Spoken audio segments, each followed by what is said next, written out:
이 베드로후서 2장과 3장 말씀은 당시에 활동하던 거짓 선생들의 죄악을 지적하고 그들의 미혹에 빠지지 말라고 권면하는 말씀입니다. 당시 기독교 이단 중에 영지주의 기독교가 있었습니다. 영지주의 기독교는 정신적인 깨달음을 통해서 얻는 자유를 강조합니다. 오늘 본문 19절을 보면 거짓 선생들이 자유를 준다라고 하면서 성도들을 미혹하였습니다. 영지주의 기독교는 정신적인 것은 중요하게 여기지만 육체적으로 하는 일은 천하게 여겼습니다. 그러다 보니 예수님의 육체적인 고난과 죽음과 부활 그리고 재림도 다 의미 없는 것으로 여겼습니다. 3장을 보면 그들은 예수님의 재림은 아예 없다라고도 말합니다. 또 육체적으로 하는 일은 아무 일이나 해도 관계없다라고 말하기도 합니다. 베드로는 이러한 거짓 가르침에 대해서 반박하고 성도들을 진리로 이끌기 위해서 2장과 3장의 말씀으로 권면합니다. 오늘 본문 앞부분 10절 하반절부터 16절까지 말씀은 거짓 교사들의 행태를 비난하는 말씀입니다. 어제 10절 상반절까지 묵상했는데요. 오늘 10절 하반절부터 묵상하려고 합니다. 10절 하반절과 11절 말씀. 이들은 당돌하고 자긍하며 떨지 않고 영광 있는 자들을 비방하거니와 더 큰 힘과 능력을 가진 천사들도 주 앞에서 그들을 거슬러 비방하는 고발을 하지 아니하느니라. 10절에 나오는 영광 있는 자들 그리고 11절에 나오는 더 큰 힘과 능력을 가진 천사들은 다 같은 말입니다. 모두 천사를 가리킵니다. 거짓 선생들은 당돌하고 자긍하다, 즉 겁 없이 자신을 높인다 라고 하였습니다. 그들은 심지어 영광 있는 자들, 즉 자기들보다 더 큰 힘을 가진 천사들도 비방합니다. 그런데 천사들은 자신들을 비방하는 그 거짓 선생들을 하나님께 고발하지 않습니다. 왜냐하면 이 천사들이 타락했기 때문에 그렇습니다.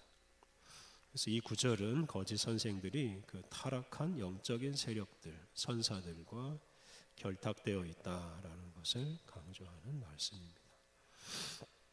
12절부터 14절에서는 거짓 선지자들이 이성 없는 짐승과 같이 범죄를 일삼는다라고 말합니다.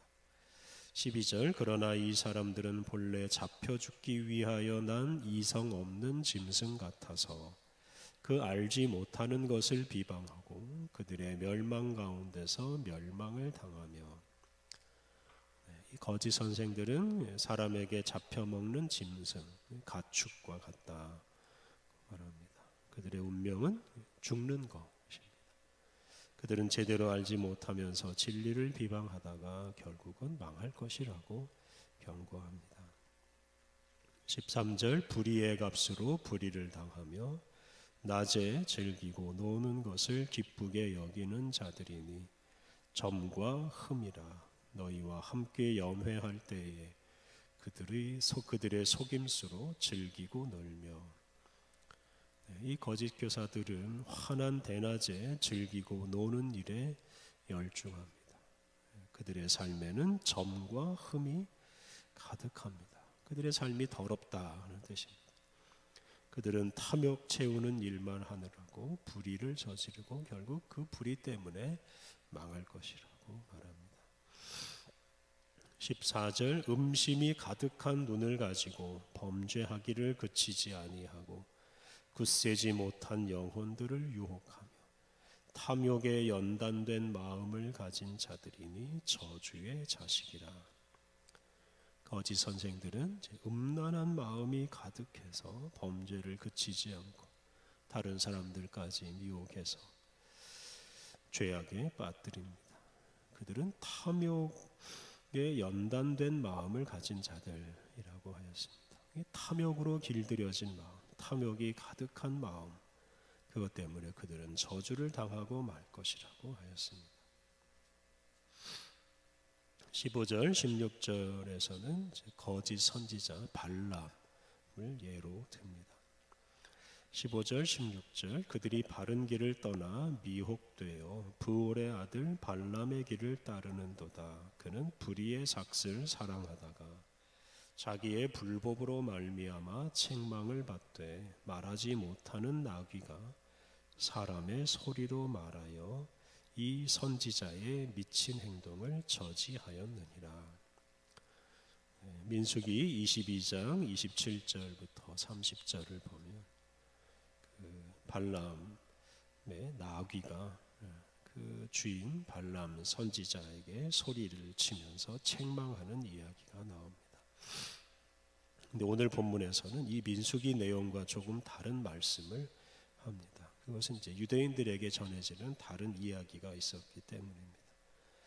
여기서는 발람을 거짓 선지자로 묘사하고 그 거짓 선지자 발람이 짐승인 나귀만도 못해서 나귀에게 책망을 들었다고 말합니다. 그래서 이렇게 거짓 선생은 짐승보다 못하다라는 점을 강조하려고 이 구약시대 발람을 예로 들었습니다. 17절 이하에서는 거짓 선지자들의 유혹에 빠지면 그 예수님을 믿기 이전보다 더 악한 상태에 빠진다고 경고합니다.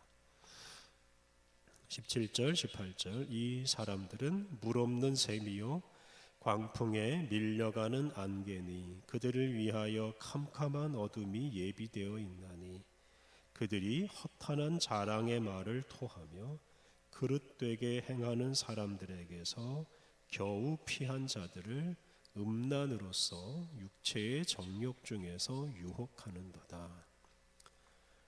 이 거짓 선생들은 물 없는 샘이나 광풍에 사라지는 안개 같은 존재이며 곧 망하고 말 것이다 라고 말합니다. 그런데 그들은 자신들의 이러한 처지를 깨닫지 못하고 육체적인 정욕을 이용해서 다른 사람들까지 멸망에 끌어들이려고 사람들을 유혹합니다.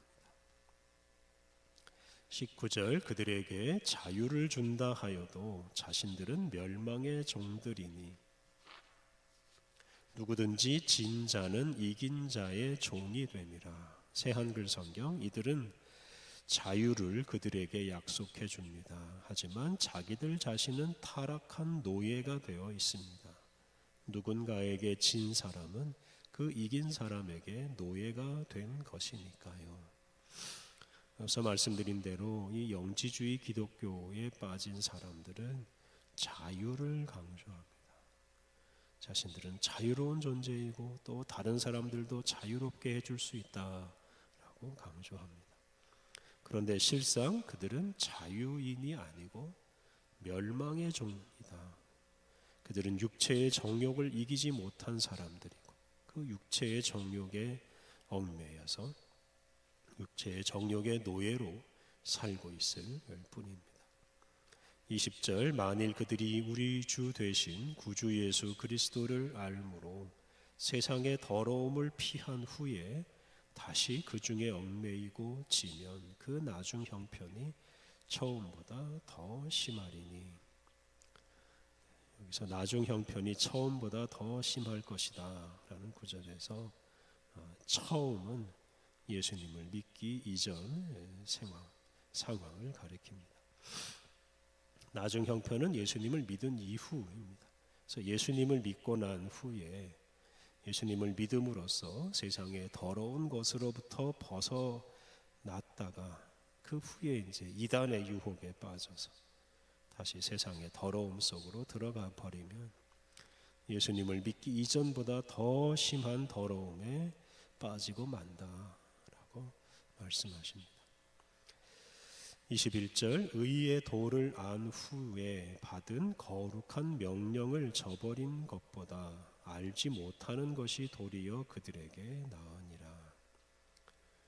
예수님을 믿기 전에는 그냥 모르고 죄를 지었으니까 변명할 여지가 있습니다만 예수님을 믿은 이후에는 의의 도를 알고 그리고 하나님으로부터 거룩한 명령을 받았는데, 그렇게 알고 거룩한 명령을 받고 나서 타락해서 거룩한 명령을 저버리고 정욕을 추구하면 이전보다 훨씬 더 큰 벌을 받게 될 것을 경고하는 말씀입니다. 22절, 참된 속담에 이르기를 개가 그 토하였던 것에 돌아가고 돼지가 씻었다가 더러운 구덩이에 도로 누웠다 하는 말이 그들에게 응하였도다. 개는 자기가 토한 것을 도로 먹고 돼지는 목욕을 하고 나서 더러운 곳에 다시 눕습니다. 거짓 선생들이나 거짓 선생들의 유혹에 빠지는 사람이 바로 이렇게 더러운 일을 하면서도 알지 못하는 개와 돼지와 같다라고 말합니다. 이렇게 고의적으로 더러운 일을 하는 사람의 종말은 비참하게 될 것입니다.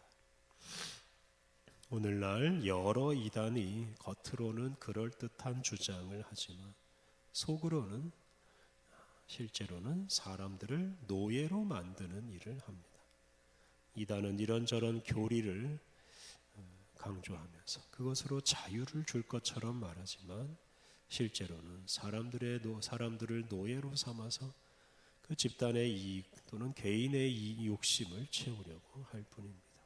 그리고 그러한 삶으로 자신과 세상을 더럽힙니다. 육체의 허망한 욕심을 채우려고 하는 사람들이 바로 이러한 이단의 유혹에 넘어갑니다. 사도 베드로는 우리 그리스도인은 신성한 성품에 참여하는 사람들이라고 강조하였습니다. 우리의 이러한 정체성을 잘 간직해야 합니다. 그것을 생각하지 않고 육체적인 정욕과 자유를 추구하면 이렇게 이단의 미혹에 빠져서 결국 자신을 더럽히고 거룩한 길에서 벗어나고 맙니다. 오늘 본문에서 베드로는 이 복음의 진리, 이 복음이 주는 자유를 경험한 후에 유혹에 빠져서 복음의 길에서 떠나서 죄와 더러움에 빠지는 것은 짐승과 같은 일이고 짐승에게 책망받을 일이라고 말씀하셨습니다. 우리의 마음을 굳고 바르게 해서 이런 이단의 미혹, 육체의 정욕에 빠지지 않고 예수님 안에서 날마다 거룩한 길을 가야 하겠습니다. 우리 함께 기도하겠습니다. 하나님, 진리로 우리를 낳으시고 주님을 향해 성장하게 하시니 감사합니다. 예수님을 믿기 이전에 죄와 더러움 속에서 살던 우리들 이오니 그 비참함을 잊지 않게 하옵소서. 예수님을 믿음으로 우리가 영광과 거룩함을 향해 가고 있사오니 우리가 믿음 안에 굳게 머물러 이 은혜를 충만히 누리며 살게 하옵소서. 거룩한 삶으로 이단을 물리치게 하옵소서. 은혜가 풍성하신 하나님, 오늘도 우리에게 거룩한 날을 주시니 감사합니다. 주님과 온종일 동행하며 주님의 말씀 따라 진리의 길로 나아가게 하옵소서.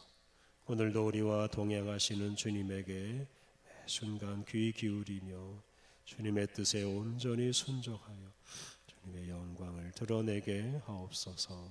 오늘 모든 일정을 주님께 의탁하오며 예수님의 이름으로 기도드립니다.